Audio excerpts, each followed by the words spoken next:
Hello friends, welcome to Indian study पर आपका स्वागत है। दोस्तों, आज की इस वीडियो में मैं आप लोगों के लिए यूपी पुलिस कांस्टेबल और यूपी रेडियो ऑपरेटर के लिए हिंदी का इंपॉर्टेंट टेस्ट लेकर के आया हूं, जो कि आपके आने वाले एग्जाम के लिए बेहद इंपॉर्टेंट है।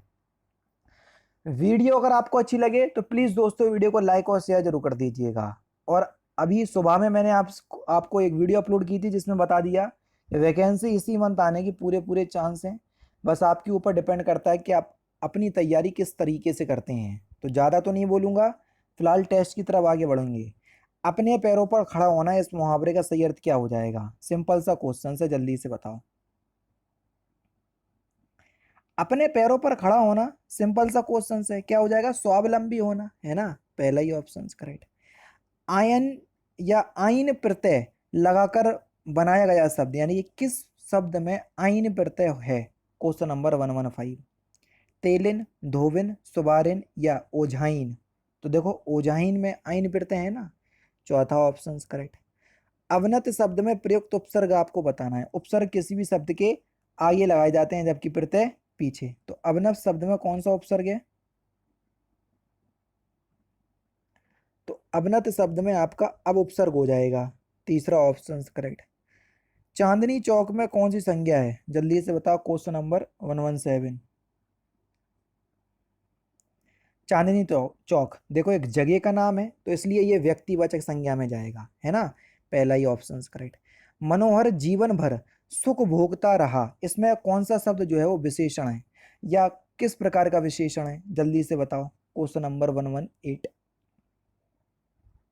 देखो, जीवन भर, तो ये भर शब्द जो है ना, तो आपको ये परिमाणवाचक विशेषण में देखने को मिलेगा, है ना। तो दूसरा ऑप्शन यहाँ पर आपका बिल्कुल करेक्ट हो जाएगा। ठीक है, भर शब्द तो आपका हालांकि निपात में भी आएगा, तो पूरा शब्द आपका विशेषण में ले सकोगे आप, है ना। तो ये तो मनोहर जीवन भर पूरा सुख भोगता रहा, तो दूसरा ऑप्शन करेक्ट हो जाएगा, परिमाणवाचक विशेषण होगा। अपवाद को छोड़कर वर्णमाला के अक्षरों के नाम किस लिंग में होते हैं? अब अपवाद को छोड़कर क्यों बोला? क्योंकि भैया छोटी ई और बड़ी ई ये अपवाद हैं। छोटी ई और बड़ी ई ये वर्णमाला के वर्ण हैं जो कि स्त्रीलिंग में आते हैं, बाकी सभी के सभी पुल्लिंग में आते हैं। तो फिलहाल दूसरा ऑप्शन करेक्ट होगा। और वीडियो अगर आपको अच्छी लगे तो 100 लाइक का टारगेट है यार, प्लीज़ कंप्लीट कीजिएगा। मानक हिंदी का विकास किस बोली से हुआ? जल्दी से बताओ। तो किस बोली से हुआ? खड़ी बोली से सर। चौथा ऑप्शन करेक्ट। शायद मैं भी वाक्य है किस प्रकार का? देखो, शायद शब्द आपको किस में देखने को मिलेगा? तो ये संदेहवाचक में देखने को मिलेगा, तो ये संदेहवाचक वाक्य होगा। पहला ही ऑप्शन करेक्ट। किसी शब्द के समान अर्थ बताने वाले शब्द का बोध कराने के लिए किस चिन्ह का प्रयोग किया जाता है? Question number 122। किसी शब्द के समान अर्थ बताने के लिए या शब्द का बोध कराने के लिए किस चिन्ह का प्रयोग करेंगे आप? समता सूचक चिन्ह, यानी कि इस क्वेश्चन का दूसरा ऑप्शन यहाँ पर आपका बिल्कुल करेक्ट हो जाएगा। नेक्स्ट क्वेश्चन किसी शब्द के, वही क्वेश्चन है, निम्नलिखित में से कृपा शब्द का आपको बहुवचन बताना है। कृपया शब्द का बहुवचन क्या होगा? आराम से बता सकते हो। कृपया शब्द का बहुवचन, तो कृपया शब्द का बहुवचन यार कृपा ही होगा, है ना। दूसरा ऑप्शन करेक्ट। अच्छा, एक चीज और, ये समता सूचक चिन्ह समझ गए ना? जो तुल्यता सूचक चिन्ह होता है बराबर, उसको बोलते हैं समता सूचक चिन्ह। नहीं तो आप लोग सोचो, क्योंकि मैं यहाँ पर एक्सप्लेन नहीं कर पाया इसलिए बता दिया मैंने, है ना। चलो, नेक्स्ट क्वेश्चन देखो। मैं स्वयं चली जाऊंगी, तो आपको बताना है कि रेखांकित शब्द में किस प्रकार का सर्वनाम है। अब देखो, आप, स्वयं और खुद, ये तीनों शब्द आपको किस सर्वनाम में देखने को मिलेंगे? निजवाचक सर्वनाम में। तो बस यहाँ पर आपका कौन सा ऑप्शन? तीसरा ऑप्शन यहाँ पर आपका बिल्कुल क्या हो जाएगा सर? करेक्ट हो जाएगा। ठीक है, आप, स्वयं और खुद, ये तीनों शब्द आपको निजवाचक सर्वनाम में देखने को मिलेंगे। निम्नलिखित में से कौन सा वर्ण स्पर्श संघर्षी व्यंजन है? स्पर्श संघर्षी व्यंजन, अगर आपको याद है, देखो, स्पर्श व्यंजन अलग होते, संघर्षी व्यंजन अलग होते, लेकिन स्पर्श संघर्षी व्यंजन अलग होते। स्पर्श संघर्षी व्यंजन चा, छा, जा, झा, या नहीं होता है। चा, छा, जा, झा, बस झा तक होते हैं, चार ही होते हैं। तो कौन सा हो जाएगा सर? यहाँ पर तीसरा ऑप्शन करेक्ट हो जाएगा। ठीक है, वर्णमाला में ज्ञा को क्या माना जाता है? ज्ञा क्या है? अनुस्वर है, संयुक्त व्यंजन है, या व्यंजन है, या स्वर है? तो ज्ञा जो है ये एक संयुक्त व्यंजन है। क्या है सर? संयुक्त व्यंजन। तो दूसरा ऑप्शन यहाँ पर आपका बिल्कुल क्या हो जाएगा सर? करेक्ट हो जाएगा। ठीक है। नेक्स्ट क्वेश्चन देखो कि निम्नलिखित में से कौन सा शब्द तत्सम नहीं है। जो तत्सम शब्द नहीं है उसी का आपको चयन करना है सर, जल्दी से बताओ। जो तत्सम शब्द नहीं है, तो आपका जो सही आंसर क्या हो जाएगा सर, जल्दी से बताइए। नेह। नेह शब्द जो है वो एक तद्भव शब्द है ना, इसका तत्सम हो जाएगा स्नेह। ठीक है, ध्यान रखना। वाक्य में जिस शब्द से क्रिया के संबंध का बोध होता है उसे क्या कहते हैं? बढ़िया क्वेश्चन से, जल्दी से बताओ। वाक्य में शब्द से क्रिया के संबंध का बोध होता है उसे क्या कहते हैं? वाक्य में जिस शब्द से क्रिया के संबंध का बोध होता है उसे क्या कहते हैं? उसे हम कहते हैं करण कारक। तीसरा ऑप्शन करेक्ट।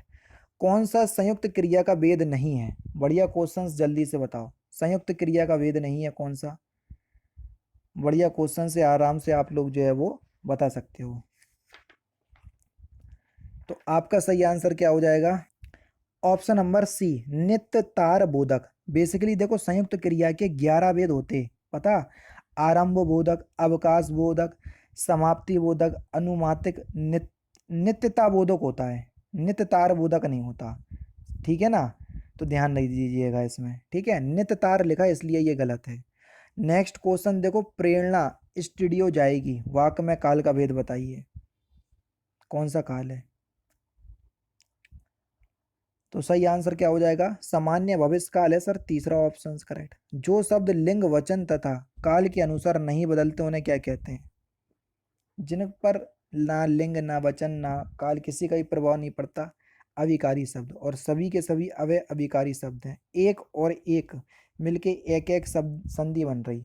तो यहाँ पर कौन सा शब्द, कौन सी संधि है ये आपसे पूछा है। एक एक आय की मात्रा लग रही, जो कि वृद्धि संधि में आती है, दूसरा ऑप्शन करेक्ट। ऊपर की ओर जाना, वाक्यांशों के लिए एक शब्द क्या होगा, उसको क्या बोलेंगे सर? ऊर्ध्वगामी, चौथा ऑप्शन करेक्ट। नस्वर का विलोम शब्द आपको बताना है, नस्वर का विलोम शब्द क्या होगा? सिंपल है, नस्वर का विलोम शब्द। तो यहाँ पर कई बार पढ़ा चुका हूं मैं, आप लोग बताओगे कि नस्वर का विलोम शब्द क्या होगा? शाश्वत दे रहे हैं, तो यहाँ पर जो आपका सही आंसर क्या हो जाएगा सर? ऑप्शन नंबर ए, पहला ऑप्शन करेक्ट। नेक्स्ट क्वेश्चन, आंख का अंधा गांठ का पूरा, इस लोकोक्ति का सही अर्थ क्या है? जल्दी से बताओ। तो इसको बोलेंगे मूर्ख धनी, तीसरा ऑप्शन करेक्ट। वे रहीम नर धन है, पर उपकारी अंग बाटन, बाटे तो लगे ज्यों मेहंदी को रंग। ये रहीम की पंक्तियां हैं, तो उपयुक्त दोहे में कौन सा अलंकार है ये आपको बताना है। तो आपका जो सही आंसर हो जाएगा वह क्या हो जाएगा? तो यहाँ पर आपका जो है वो उदाहरण अलंकार है, चौथा ऑप्शन बिल्कुल करेक्ट। अधर शब्द का अनेकार्थी शब्द क्या होगा? जल्दी से बताइए, आराम से आप लोग जो है वो बता सकते हो। अधर का अनेकार्थी शब्द, बढ़िया क्वेश्चन है, जल्दी से बताइए। अधर का अनेकार्थी शब्द। तो अधर की हम अनेकार्थी शब्द की बात करें तो आपका सही आंसर क्या हो जाएगा? तो यहाँ पर जो सही आंसर हो जाएगा वह हो जाएगा आपका ऑप्शन नंबर सी, तीसरा ऑप्शन करेक्ट, अंतरिक्ष। ठीक है। अणु और अणु शब्द का आपको सही अर्थभेद बताना है। अणु और अणु, अणु का मतलब तो कण होगा, है ना, अणु का मतलब बाद में, तीसरा ऑप्शन करेक्ट। नीलकंठ यानी कि नीला कंठ है जिसका, जो की है शिव जी, में आपको बताना है ये कौन सा समास है। और जितने भी भगवान के नाम है वो सभी के सभी किस में आते? बहुब्रीहि समास, पहला ऑप्शन करेक्ट। नेक्स्ट क्वेश्चन, अधर गरजती सिंधु लहरियां, कुटिल काल में जालों सी, चली आ रही फैन उगलती फन फैलाएं प्यालों सी, में आपको बताना है कौन सा रस है। तो यहाँ भयानक कंडीशन है, भयानक रस है, तीसरा ऑप्शन करेक्ट। एक नदी इरावती निबंध के लेखक कौन है? जल्दी से बताओ। एक नदी इरावती निबंध के लेखक कौन है? तो आपका जो सही आंसर क्या हो जाएगा? ऑप्शन नंबर डी, कुबेरनाथ राय, चौथा ऑप्शन यहाँ पर आपका बिल्कुल क्या हो जाएगा सर, करेक्ट हो जाएगा, है ना। कौन है, कुबेरनाथ राय। मैथिली शरण गुप्त की कौन सी रचना राम कथा पर आधारित है, बढ़िया क्वेश्चन है। तो कौन सी रचना है, साकेत, चौथा ऑप्शन करेक्ट। और लास्ट क्वेश्चन देखो कि साहित्य अकादमी पुरस्कार से सम्मानित नहीं है कौन, तो इस क्वेश्चन का आंसर आप मुझे कमेंट बॉक्स में बताएंगे।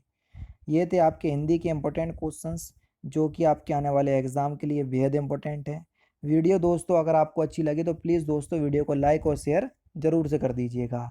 बाकी यार फिर मिलते हैं नेक्स्ट क्लास में, नेक्स्ट सेशन में। जय हिंद, जय भारत।